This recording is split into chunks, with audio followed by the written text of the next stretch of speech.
রুই মাছের রেসিপি তোমরা হয়তো সবাই বানাও, কিন্তু এই শীতের সিজনে ফুলকপি দিয়ে এইভাবে রুই ফুলকপি বানিয়ে দেখো। এর স্বাদ কিন্তু দারুণ হয়। চলো তাহলে দেখে নাও আজকের এই রেসিপি রুই ফুলকপি।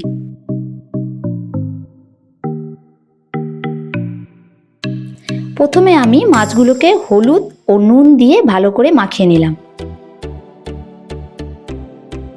এবার কড়াইয়ে তেল গরম করে মাছগুলোকে হালকা করে ভেজে নেব।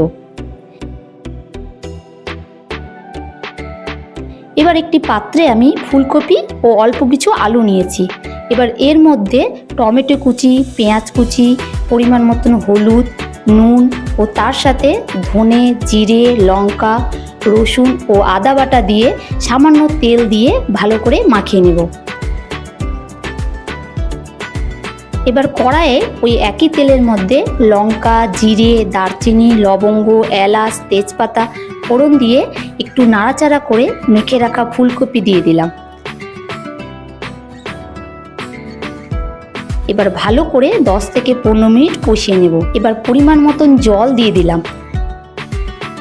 তার সাথে 5-6টি কাঁচা লঙ্কা ও ভেজে রাখা মাছগুলো দিয়ে দেব।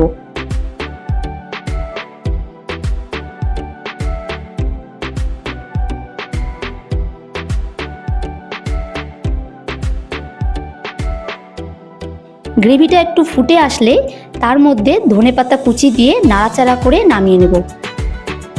আমাদের রুই ফুলকপি রেডি।